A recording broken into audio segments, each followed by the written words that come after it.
Hello viewers, new and old. I'm Rodders and this is On the Bridle. What do we have in today's episode, I hear you ask? In today's episode, we have the second episode of our anti-post focus.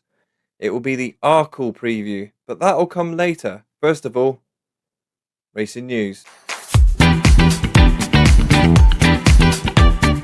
We're going to kick this episode off by introducing you to Chuggy.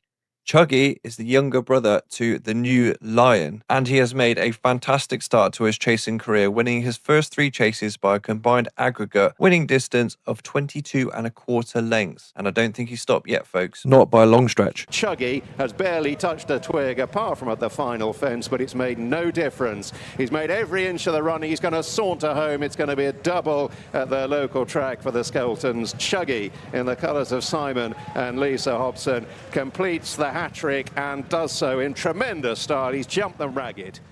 Diva Luna proved that she was alive and well by winning this small race at Warwick. I was at Aintree when she won the nickel coin mare's bumper at the Grand National meet in a few years back, and I can tell you, form is temporary but class is permanent. And I'm going to make a prediction which I don't normally do in these videos.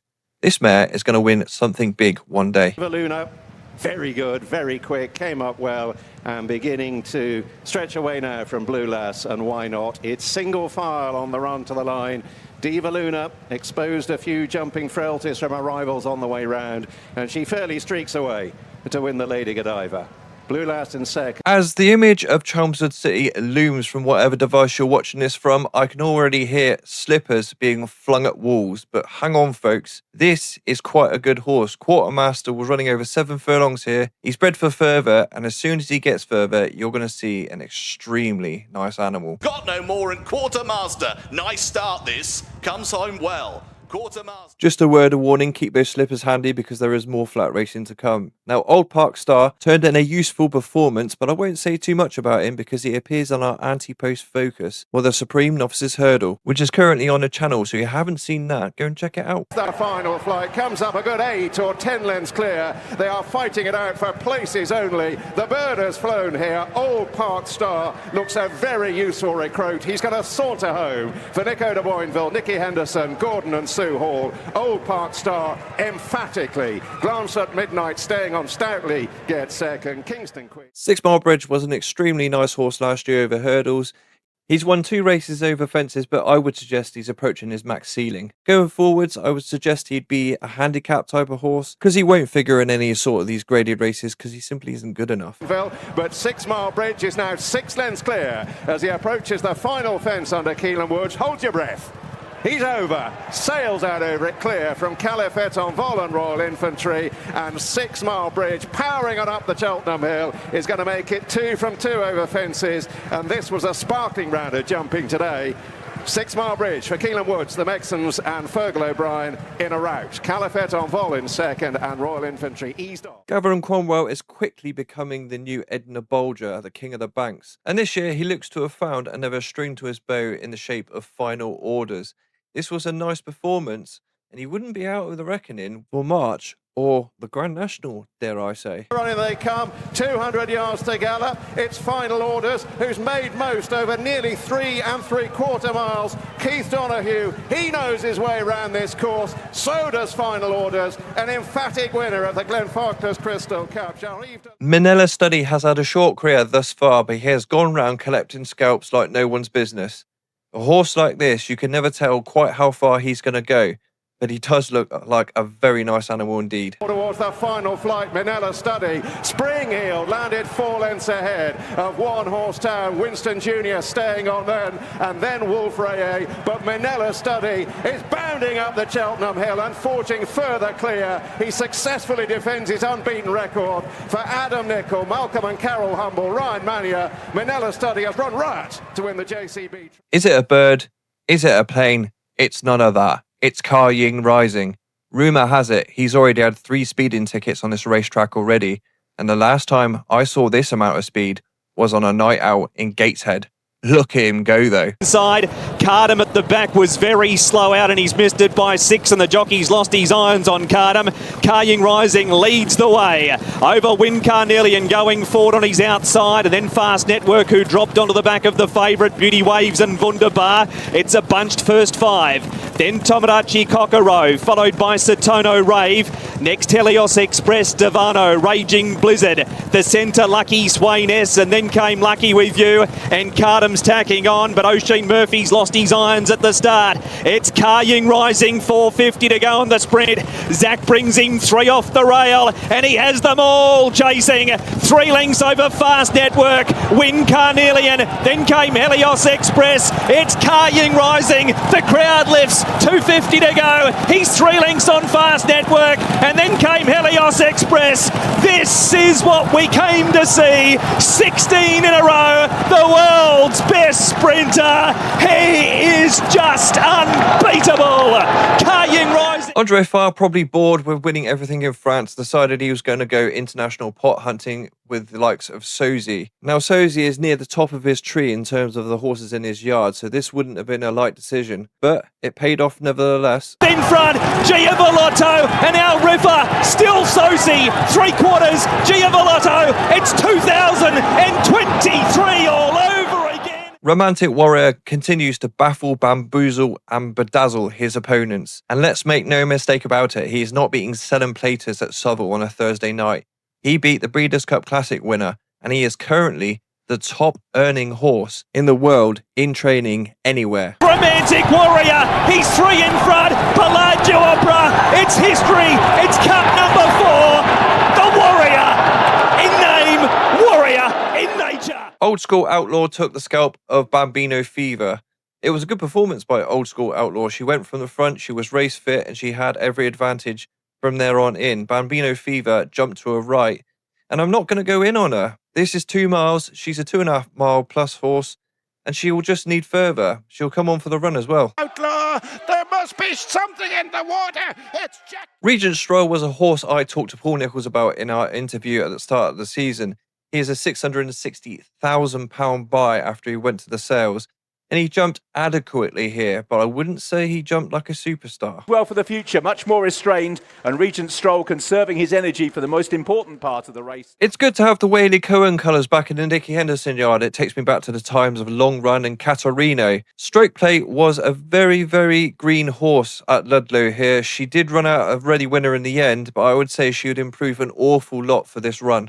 Behind those, but it's Stroke Play, jumped the last a couple clear of Ghost Dancing, the rallying Witless, they're clearing away from Palmer Springs. It's Stroke Play under James Bowen, coming clear in the closing stages. Stroke Play by 7 or 8 lengths, the homebred Stroke Play runs. It's a lofty ambition to win at every UK racetrack when you're an amateur, but it seems like Patrick Mullins has that in mind, and he went up to Catterick to ride Clay Pigeons for his old man successfully. Long may he continue to do this because he's got an excellent strike rate. At Catterick, Clay Pigeons the winner. If you think Charlie Appleby has just put his feet up for the winter, you'd be very, very wrong. He's sending out the Godolphin horses in droves, and this was Maho Bay. Maho Bay started at 1 mile and 3 here, but you would expect him to step up to 1 mile and 6, maybe even 2 miles as a flat season starts. He's definitely a promising one, and definitely one to look out for.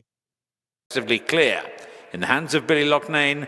Looks like Godolphin have got another very nice prospect on their hands for next year, Maho Bay. This is Golden View, and this was over 7 furlongs. Now, he took a little bit more time than his stablemate to warm up to the task. He's bred for 1 mile and a quarter plus, being by Dubawi, out of a Cedar Stars mare. If he were mine, I'd get him to one of those 1 mile 1 novice races at Wolverhampton, because I think the surface would really suit this fellow. No, towards that inside rail.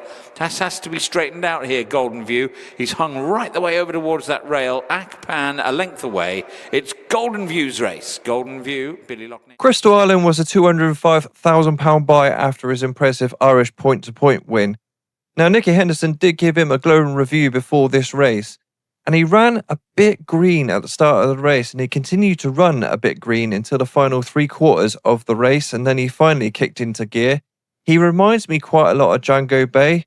As Django Bay moved up in trip, he got better, and I think this will help this fellow out as well. Off the jury, trying to rally over on the far side. Crystal Island now is going on by a length and a half, just nearing the near side running rail, leaning left as he makes his run to the winning line, but he is the winner. Crystal. The quote from Ben Paulin at the start of the season was, "You won't find a better novice jumper in the country than Vanderpoel." Now, I waited a fair little while for him to appear, I didn't back him because I just wanted to stand back and see what he was actually about. And he got beat. And then he got beat again. But I can see what Ben Pauling was on about. Maybe it was just fitness. But he finally got his act together recently. He put his mark on the race into the last fence. He's over safely, 6 clear of Stencil in second place. South of the Border is in third. Pretty impressive stuff this from Van der Poel. And Ben Pauling enjoys his second winner of the afternoon. Ben Jones on board. A very big well done to Sam Thomas, who I believe is a subscriber of the channel. Now, we talked about Steel Ally in our interview. If you've missed that, it's on the channel. Go and check it out. Now, up at Carlisle, he was getting a shed load of weight, which was an easier task. This was not such an easy task running off of top weight, but nevertheless, he put in a good, solid performance, running from the front and jumping with accuracy. Now, Sam, if you are watching this, keep this lad fit and healthy because he will do you some favours. Merry Christmas, by the way. Find a classy display by Steel Ally. Sam Thomas clearly has a good one on his hands here. Dylan Johnston. Base Hunter was in his element being by authorised out of a Monson mare. This is exactly the gig that he wants. He won very well at Newbury and this was a cracking performance going from the front.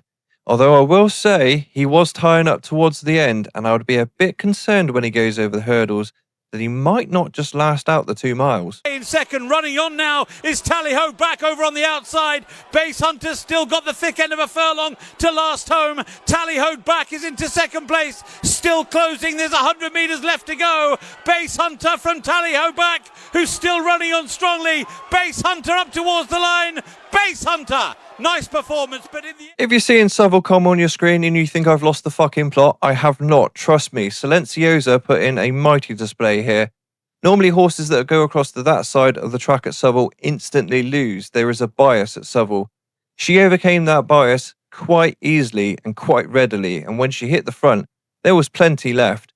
This was 7 furlongs. When she goes up to the mile, she'll improve more. Silenciosa under hands and heels. Cozy. She wins it well. Have you ever heard about the Greek myth of Icarus? He flew far too close to the sun and got a bit crispy. Now, this is exactly what Iroko has done to his handicap mark. He has won this race quite nicely, but he will never win the Grand National now. They have blown it. Forget it, lads. Go somewhere else. Firefox all out. Iroko the stand side. James de Burley switching out to the 3 path. Here's the last. Firefox on the inside of Iroko in the air together. Iroko touches down in front from Firefox, who's not picked up. And it's Iroko now storming home for John Joe O'Neill Jr. Oh, he's back in the winner's circuit. Iroko goes on to win the Howden graduation chase for Josh Guerriero. If you want to put the mouse's purse, the cat's purse, your wife's purse, your daughter's purse, your granny's purse, all the purses that you can manage to find on Opera Ballo next time, you will be smiling. Godolphin send one horse out to Meydan every year to go and collect some prizes, and Opera Ballo appears to be their candidate this time round. Dubai, Opera Ballo 3.5 on the line from Nation's Pride first. Calling all representatives of Charlie Appleby. If you don't get this lad over 2 miles at some time during this season, it will be a criminal offence. Get him over 2 miles. Come on, it's the right thing to do. For the Royal Blue, by the book comes away to win comfortably. 5 lengths to Asgard's captain, a nice UAE. Reportedly, Impostoire is slower than me turning up to work in the morning. I can tell you that is incredibly fucking slow. But he comes home in the right way in a race. Now, I'm going to say nothing about his chances in the Stayers Hurdle, but if you want to find out my opinion about his chances in the Stayers Hurdle, then tune in to our anti-post focus special on the Stayers Hurdle. It's coming soon enough. Leader on the far side, Impostoire though landed running on the near side for Nico de Boinville, and he's now hit the front up the run-in. Impostoire is going on. Strong leader trying his best on the far side. Back in third, Honesty Policy, but up front is Impostoire, who wins the long walk for Nico de Boinville. Next up is our anti-post focus.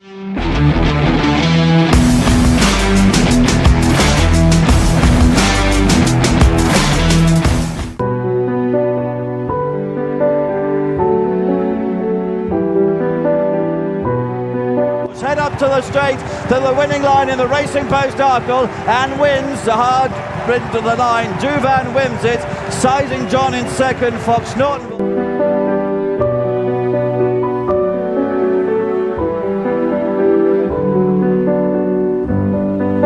From Cloudy Dream, it's hardly been a cakewalk, but Altior will follow up last year's winning of Supreme by winning this year's Arkle. Out to your score.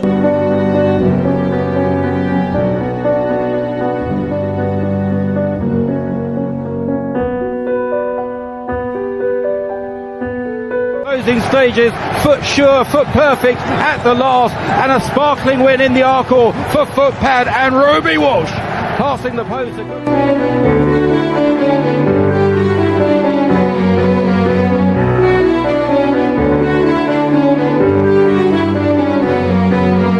It's a great race for the placers, but it was an easy victory. Juniors in error for Willie Mullins, and Paul Townend has won the race in Post Arkle. Also, none will be home.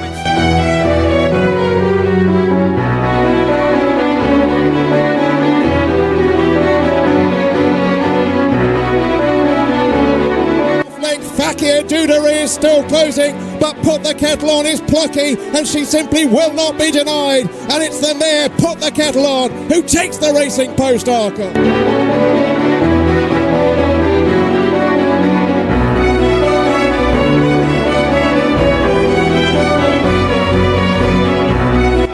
Shishkin, easy as he likes. He's hard on the bridle here with Nico de Boinville. Shishkin has won the Sporting Life Arkle in magnificent style. Eldorado Allen.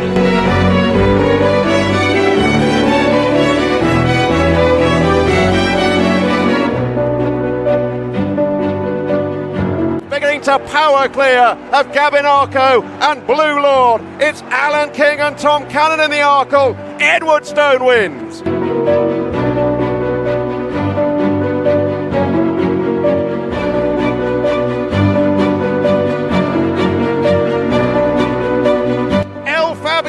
Staying on powerfully. John Bon isn't getting any closer, and in the match-up between the two, it's El Fabiolo who wins the Arkle.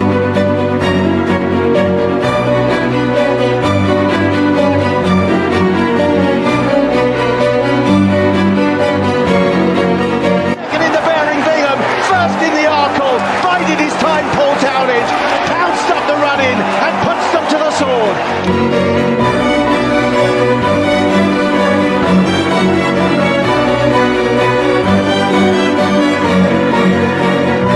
Django Bay is storming home as well. Up towards the line in Marsh for the inside only by night. Django Bay has come through to snatch it.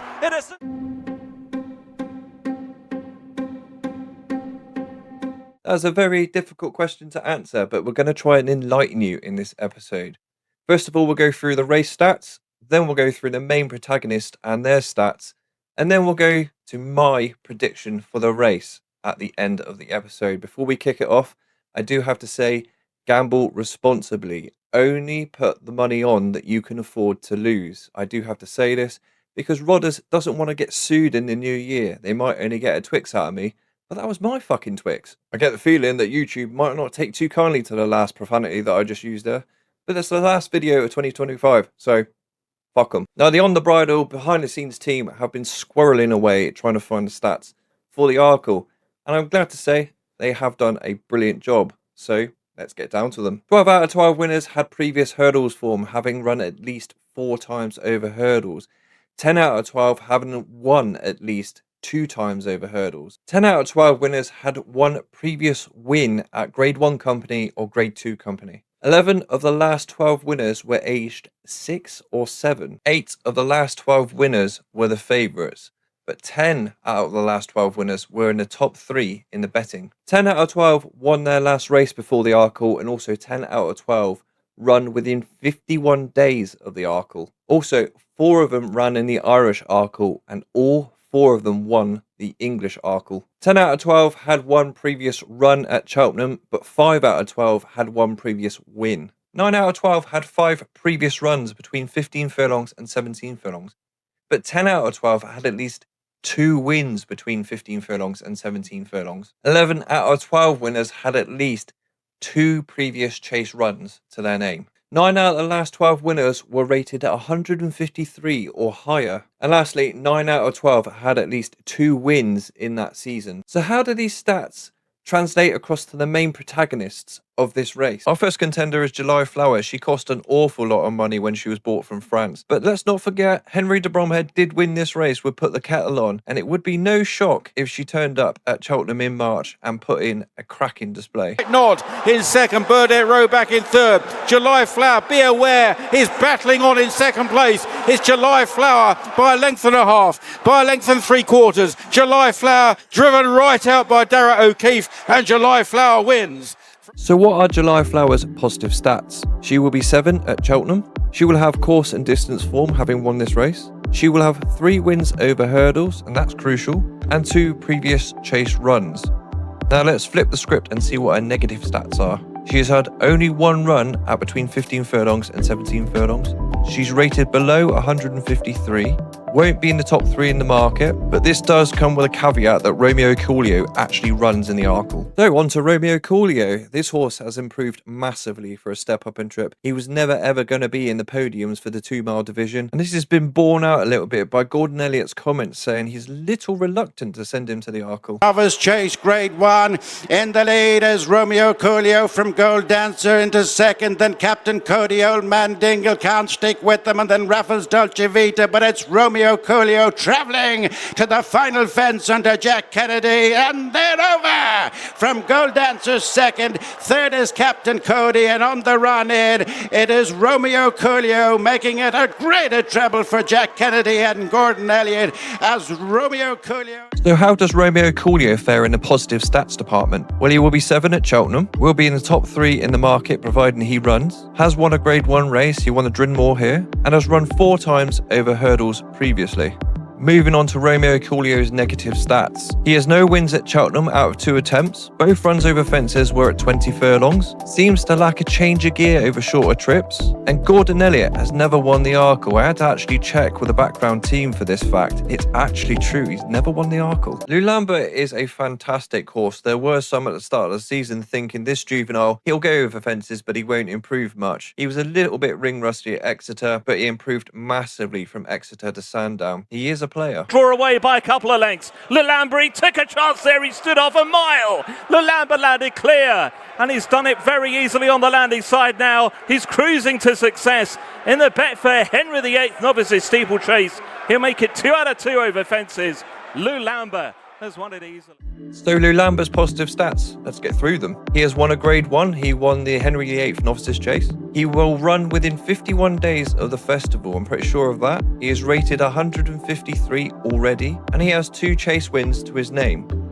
Now on to his negative stats. He will only be 5 at Cheltenham. The last horse to win the Arkle as a 5-year-old was Duke de Ginevra. Since 2016, Nicky Henderson has only won the Arkle 3 times, and Lou Lambert has no wins at Cheltenham. Now on to Kopek de Board. Those who watched his special on this channel will understand that I said that I was a little bit concerned about the prospect of him jumping fences. Well, I'm happy to say I was entirely wrong because he jumps fences exceptionally well. There is a theory that some horses just don't like hurdles and see him as a kind of inconvenience, and then when they get to fences they improve dramatically. He is a case in point. Lovely Hurling is trying to get on terms over on the far side at the second last. Kopek the board over, measured at 2 to 3 lengths in front of Lovely Hurling into second, followed by It's Bilbo losing Mudan, but it's Kopek the board with consummate ease opening up in between the final 2 fences. Kopek the board, Paul Town, and over the last with an advantage that's growing over Lovely Hurling and up towards the finish.